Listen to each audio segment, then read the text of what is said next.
Hi everyone, it's Jodine from the Scrapbook Store, and I'm just doing a really quick little tutorial today for you.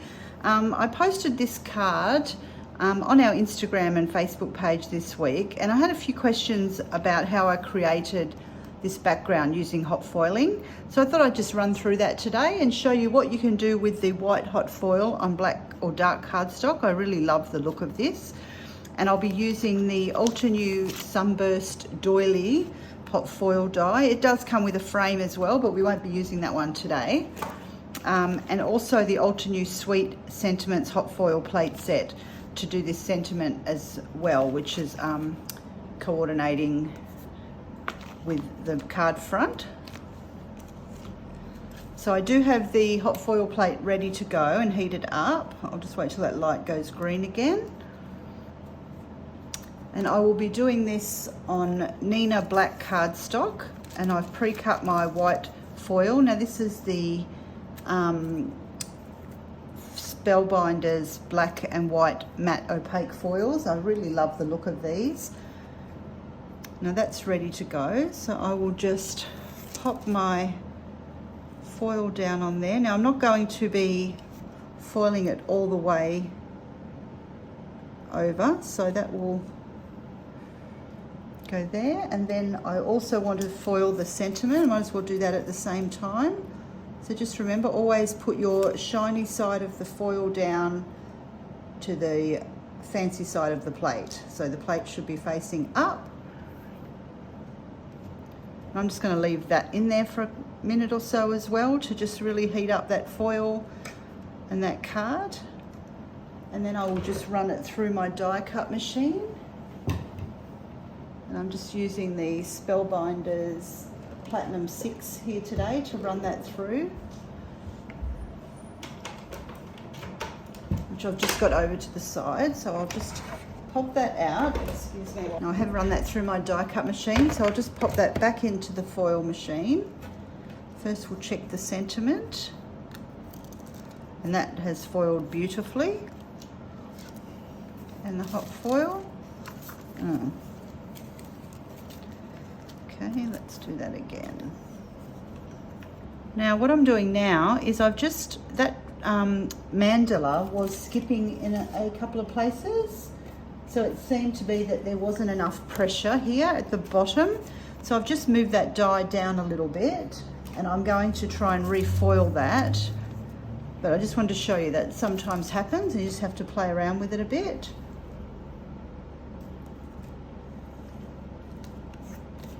So we'll just try it in a different position and see how that goes. Just let that heat up properly there. And I will run that through nice and slowly on my die cut machine. Now let's see how we go this time. Fingers crossed. Yep, perfect. So we have a perfect image now.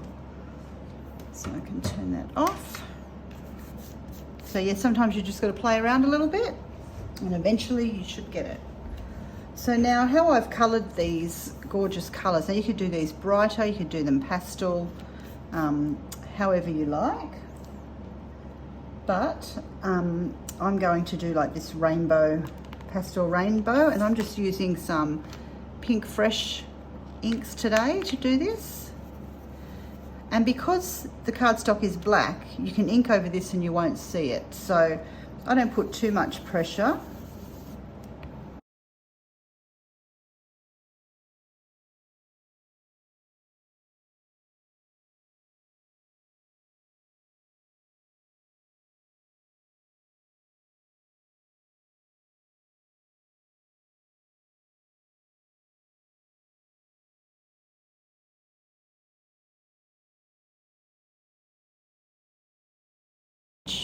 Is beautifully inked up now.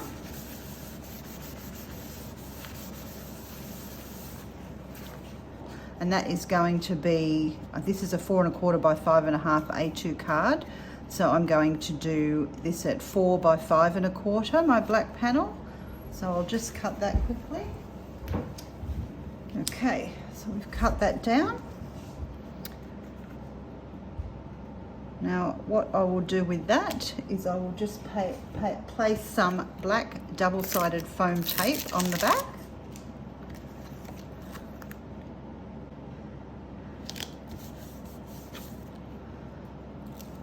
Because I'm being lazy today and I don't feel like cutting up strips of tape, but you could also do that. And today I've got a blue card background, a soft blue colour, and I'm just going to pop that. Let's try and eyeball that onto there. And because I've gone with the blue card today, I'm also going to do my sentiment in the blue as well.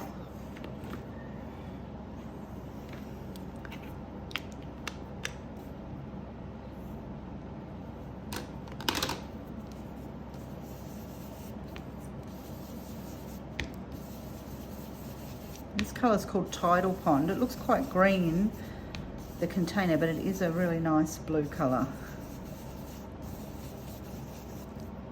There we go. And there's your sentiment. And I do have a coordinating die for that, so I'm just going to pop that on there.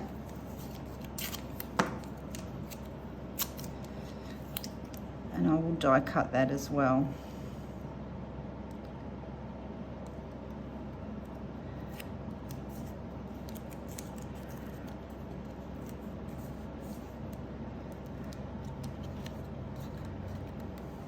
Go.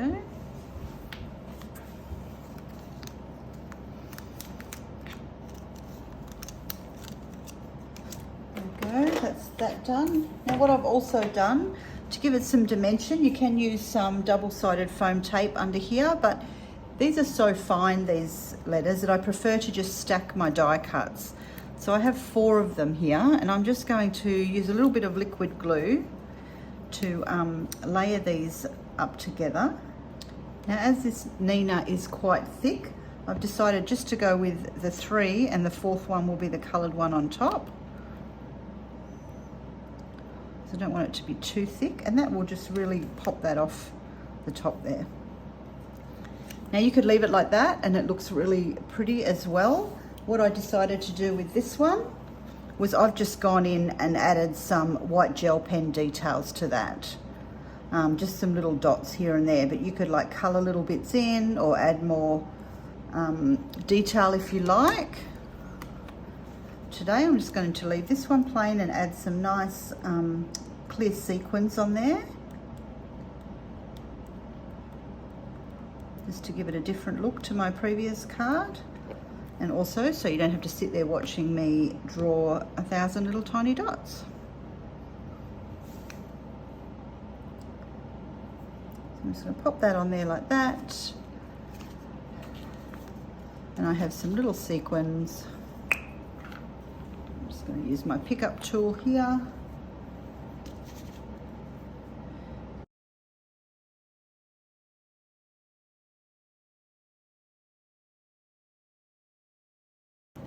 And there we go. That's a really great, fun technique to use with your white matte foil. The white matte foil, of course, always looks good just on its own as well on any colour cardstock. And the black matte is really gorgeous too for images, especially if you want to colour them with stencils. So I hope you enjoyed that little tutorial today. There's a look at the 2 side by side, either the plain or the detail one. Up to you how you choose to do that technique. But thanks for joining me today, and I'll see you again soon.